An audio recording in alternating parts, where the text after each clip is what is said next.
কখনো কখনো দেখবেন খুব সাধারণ একটা প্রশ্ন থেকেই কিন্তু অনেক গভীর আলোচনার শুরু হতে পারে।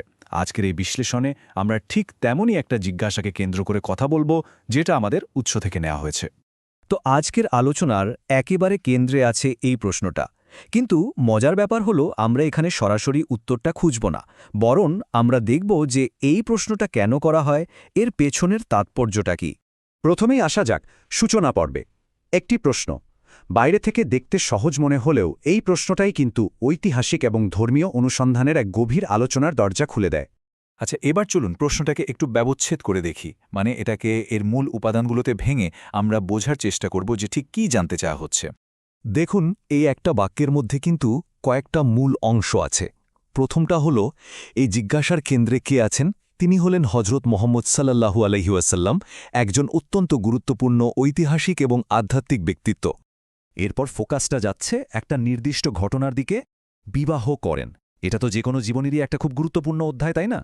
আর সবশেষে যেটা জানতে চাওয়া হচ্ছে সেটা হলো একটা খুবই সুনির্দিষ্ট তথ্য, কত বছর বয়সে।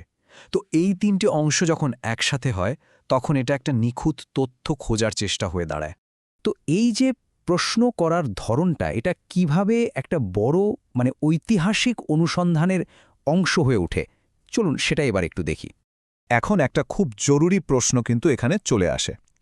এই যে উত্তরটা খোঁজা, এটা আসলে কেন এতটা গুরুত্বপূর্ণ? এর গুরুত্বটা কিন্তু শুধু তথ্যটা জানার মধ্যেই সীমাবদ্ধ না, বরং এর পেছনে যে জানার আগ্রহ, সেই উদ্দেশ্যটা বোঝাও খুব জরুরি। দেখুন, এই স্লাইডটা খুব ইন্টারেস্টিং একটা জিনিস দেখাচ্ছে। সেটা হলো, যে কোনো ঐতিহাসিক সত্যে পৌঁছানোর জন্য কিন্তু একটা নির্দিষ্ট প্রক্রিয়া আছে।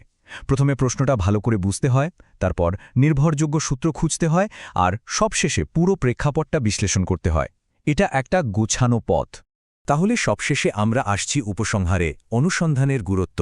মূল কথাটা হলো, প্রশ্ন করার কাজটা আর তার উত্তর খোঁজার যে প্রক্রিয়া, তার নিজেরই একটা গভীর তাৎপর্য আছে।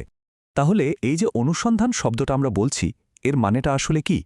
এটা কিন্তু শুধু প্রশ্ন করা নয়, এটা হলো একটা প্রশ্নকে কেন্দ্র করে ধাপে ধাপে জ্ঞানের দিকে এগিয়ে যাওয়া। ঠিক যেমনটা আমাদের আজকের আলোচনা শুরু হয়েছিল একটা প্রশ্ন দিয়ে। আর এই প্রশ্নটাই কিন্তু আমাদের মূল ভাবনাটাকে দারুণভাবে তুলে ধরছে। এই যে জিজ্ঞাসা, হজরত মুহাম্মদ সাল্লাল্লাহু আলাইহি সাল্লাম কত বছর বয়সে বিবাহ করেন, এটাই আসলে একটা যাত্রার শুরু।